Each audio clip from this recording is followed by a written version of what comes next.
క్రీస్తునందున్న ప్రియులకు ప్రేమతో వందనాలు తెలియజేయుచున్నాను.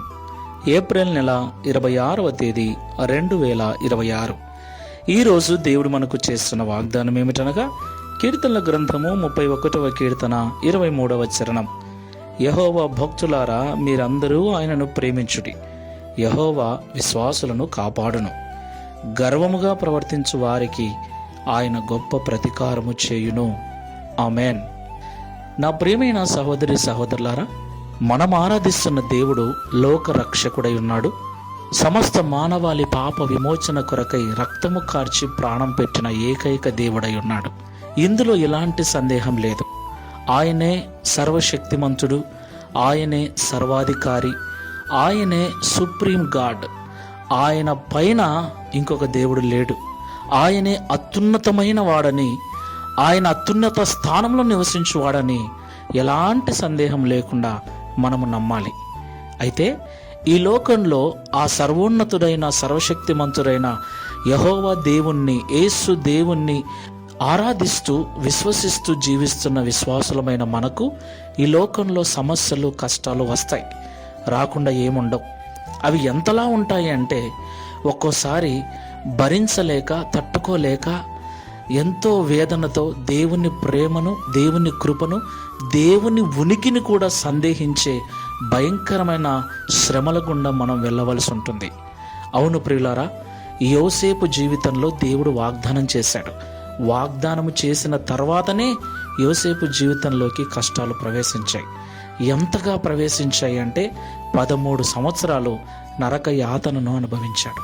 ప్రియులారా, 13 సంవత్సరాలకు ఆశీర్వదిస్తానని దేవుడు ముందు చెప్పి ఉంటే అది ఎలాగ ఉండేదో, ఏదో ఒకలాగా భరించేవాడు. అయితే ఎప్పుడో తెలియకుండా, ఎప్పుడు ఆశీర్వాదం వస్తుందో, ఎప్పుడు వాగ్దానం వస్తుందో, ఎప్పుడు స్థితి మారుతుందో తెలియకుండా ఓర్చుకోవటం అంటే నిజంగా చాలా బాధాకరమైన విషయమే కదా. ఎన్నిసార్లు యోసేపు ప్రభు వైపు తిరిగి, అయ్యా ఇంకెప్పుడు నాకు విడుదల, ఇంకెప్పుడు మీరు చేసిన వాగ్దానం నా జీవితం నెరవేరుతుందని ఎన్నిసార్లు కన్నీళ్లతో ప్రార్థించుంటాడో కదా.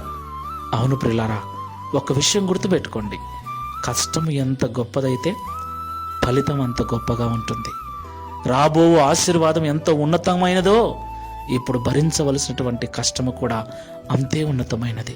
కాబట్టి మాటలు వింటున్న ప్రియ సహోదరి సహోదరుడా, వేదనగా ఉందా, బాధగా ఉందా? దేవుని ప్రేమను, దేవుని ఉనికిని, దేవుని కృపను కూడా అనుమానించేటువంటి భయంకరమైన వేదనల గుండా వెళ్తున్నావా? భయపడొద్దు. యోసేపును జ్ఞాపకం చేసుకో. ఖచ్చితంగా ఒక రోజు ఉంది, ఆయన తన విశ్వాసులను కాపాడువాడై ఉన్నాడు. కాబట్టి ఆయన్ను ప్రేమిస్తూ ప్రార్థనాపూర్వకంగా విశ్వాసముతో ప్రార్థన చేసుకుందాం.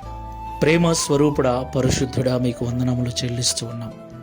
ఈ ఉదయకాల సమయంలో మాతో మాట్లాడిన ప్రతి మాటను బట్టి స్తోత్రాలు. నిజమే తండ్రి, చాలాసార్లు నీ ప్రేమను, నీ ఉనికిని, నీ కృపను కూడా అనుమానించే స్థితిలోకి మేము దిగజారిపోయాం.